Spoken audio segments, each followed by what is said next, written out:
for this?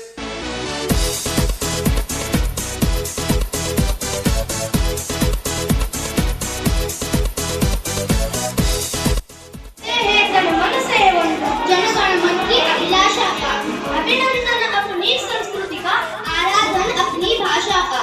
Hindi भाषा के मान सम्मान को पूर्णता प्रदान करने हेतु हम सभी आज यहाँ एकत्रित होकर हिंदी दिन मनाने जा रहे हैं।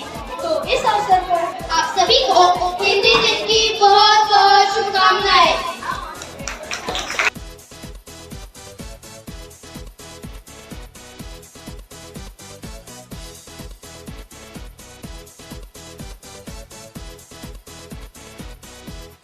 जहाँ से अच्छा हिंदुस्तान हमारा हमारा, सारे जहाँ से अच्छा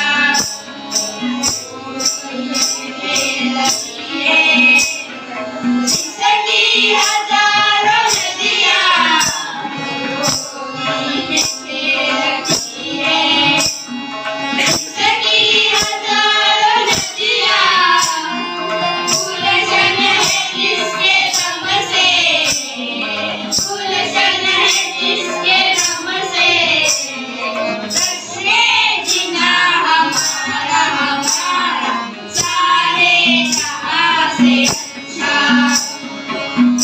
हिंदुस्तान हमारा हमारा, सारे जहाँ से अच्छा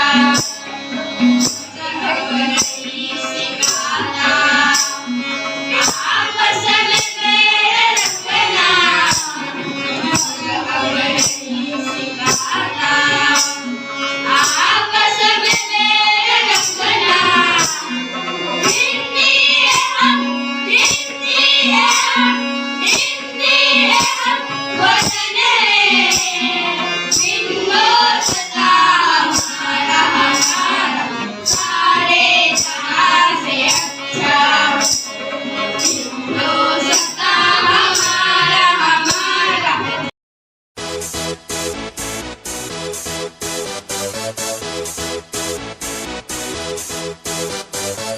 Y'all ready for this?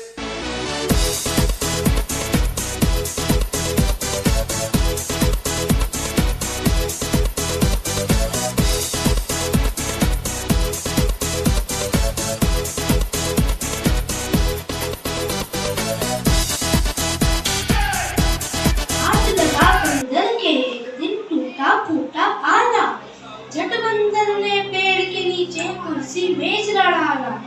भालू आकर बोला मुझको खांसी और जुकाम, बंदर बोला तुलसी पत्ते पीपल की जड़ थाम।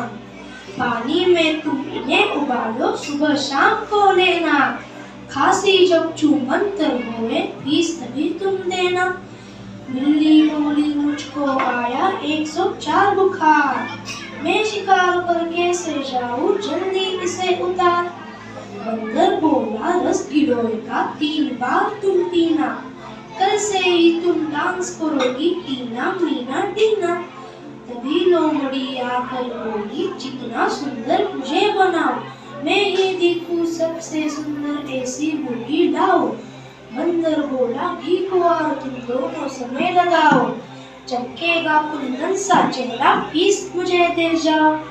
चल निकला बंदर का धंधा अब वो मौज मनाता, अच्छी अच्छी जड़ी बूटियां जंगल से बहलाता। आज हम आपके सामने पेश कर रहे हैं हिंदी की प्यारी सी कविता जो लिखी गई है रमेश दत्त शर्मा जी से। रमेश दत्त शर्मा जी का जन्म सन 1939 जलेसर उत्तर प्रदेश में हुआ था और उनका मृत्यु 2012 में जलेसर उत्तर प्रदेश में हुआ था।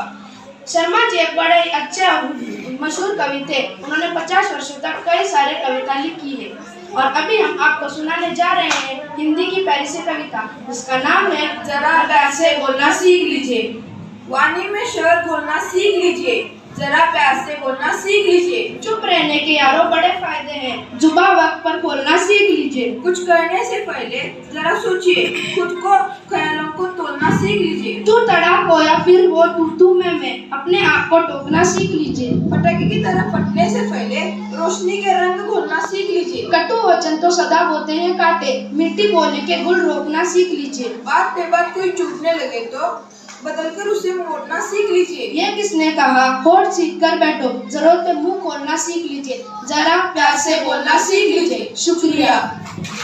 रात में उन पर चमकता चांद भी एक ही है, चांदनी है डालता, मेह उन पर है बरसता एक सा, एक सी उन पर हवाएं है वही, पर सदा यह दिखाता है हमें ढंग उनके एक से होते नहीं, छेद कर काटा किसी की उंगलियां, फाड़ देता है किसी का वरवसन, प्यार डूबी तितलियों के पंकतन, भोर का है वेद देता शाम तक, फूल देकर तितलियों को गोद में, भोर को अपना अनूठा रस मिला, दिन सुगंधों निराले रंग से है देता कलीजी खिला, है खटकता एक सबकी आँख में, दूसरा है सोहता इस तरह कुल की बड़ाई का मदे, जो किसी में हो बड़प्पन की कसर, है जन्म लेते जगह में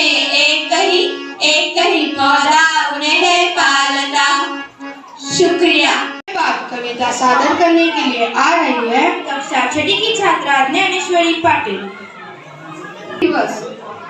हिंदी मेरी भाषा है, हिंदी मेरी आशा है, हिंदी मेरी भाषा है, हिंदी मेरी आशा है,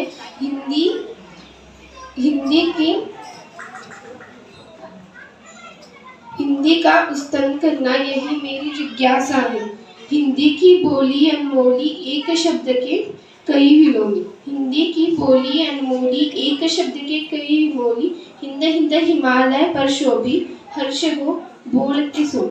अच्छी लगती है क्या? बहुत अच्छी लगती है। तो इन सबको भी अच्छी लगती होगी। क्यों नहीं, मुझे पता है इन सबको अच्छी लगती है। तो अब कथा सुनाने आ रहे हैं कक्षा 5वीं की से समर पाटिल।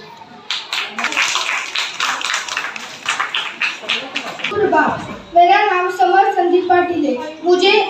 मैं आपको एक हिंदी कहानी बताने वाला हूँ। एक सुंदर जंगल होता है। उस जंगल में फलों और फूलों से भरे तरह तरह के पेड़ होते हैं। उसमें तरह तरह के पंछी रहते हैं। एक दिन उस जंगल में एक इंद्र देवता है। उन्होंने इंद्र देवता को जंगल की सौंदर्य देखकर वे प्रसन्न हुए। उन्होंने उनको एक सूखा पेड़ दिखा। सूखे पेड़ पर एक दुखी तोता बैठा था। उन्होंने तोते से पूछा, ये सब हरे भरे पेड़ छोड़कर तुम इस सूखे पेड़ पर क्यों बैठे हो? तोते ने कहा, कुछ देर पहले ये भी पेड़ फलों और फूलों से संपन्न था। तब इसने मुझे बहुत सुख दिया। इसी पेड़ पर मेरा घोंसला था। इसके फल खाकर ही मेरा गुजारा होता था। अब ये पेड़ सूख गया है। इसके बुरे दिन में मैं क्या इसका साथ छोड़ दूं? क्या इसने किए उपकार को मैं भूल जाऊं? तो पेड़ का प्रति तोते का लगाव और प्रेम देखकर वे खुश हुए। उन्होंने उस पेड़ को फिर से हरा भरा बना दिया। अब वो पेड़ फलों और फूलों से भर गए। ये देखकर तोता बहुत खुश हुआ। हमें इस कहानी से ये सीख मिलती है कि हमें किसी ने किए हुए उपकार को कभी भी भूलना नहीं चाहिए। तो अगली कथा सुनाने आ रहा है कक्षा 7वीं का छात्र पाटिल। सुप्रभात गुरुजनों और मेरे प्यारे दोस्तों, मेरा नाम पार्थ है और मैं आज आपको एक कौवे की कहानी बताने जा रहा हूँ। एक कौवा था, उसकी एक तकलीफ थी, उसका रंग। क्या आप मुझे बता सकते हैं कौवे का रंग क्या होता है? एक साधु था, वो पेड़ के नीचे बैठा था और ध्यान कर रहा था। उसके गाल पर एक अश्रु की बूंद पड़ी और उसने ऊपर देखा तो एक कौवा था, वो रो रहा था। उसने उसकी परेशानी पूछी तो कौवे ने कहा कि ये काला रंग कोई रंग है जिसके घर पर मैं बैठूं काव तो मुझे उड़ा देता है। फिर साधु बोला कि अगर मैं मौका दूं तो तुम क्या बनना चाहोगे? तो कौवा बोला, मैं हंस बनूंगा। उसके सफेद रंग से आकर्षित होकर लोग उसे तस्वीरें खींचने आते हैं।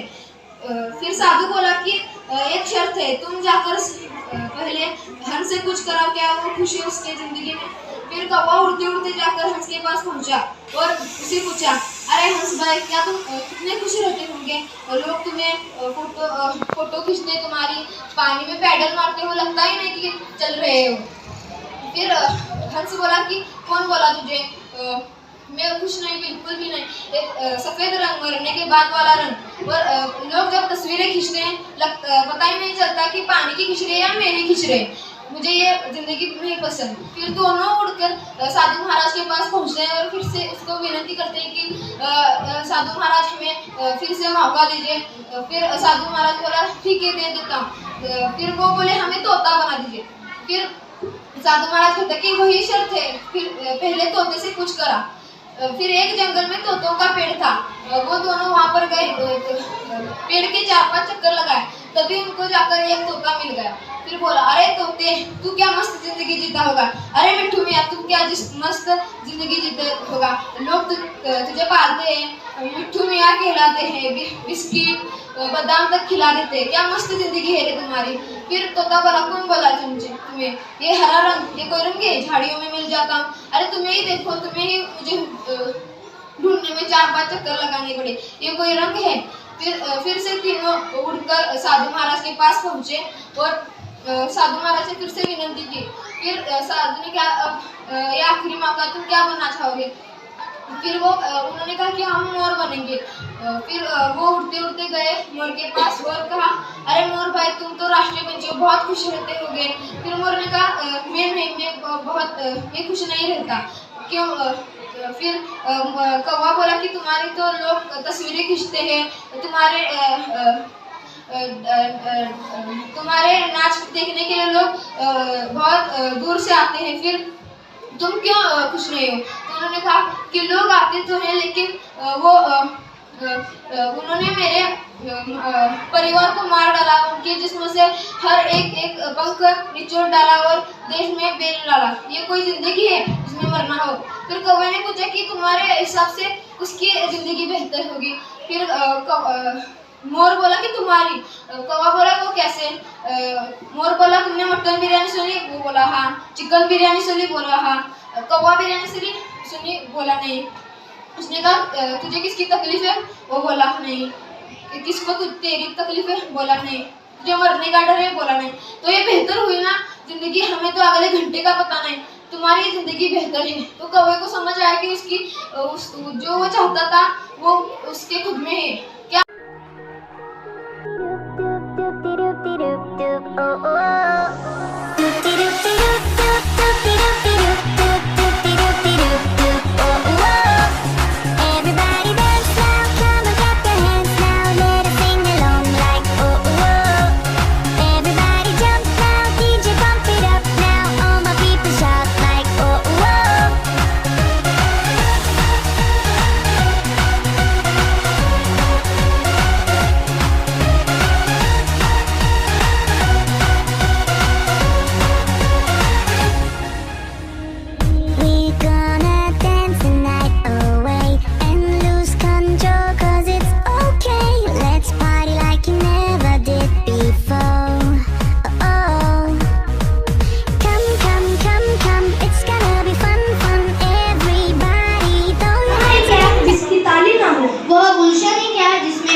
और वह कार्यक्रम ही क्या जिसमें नृत्य न हो। पेश कर रहे हैं कक्षा 8वीं की छात्राएं।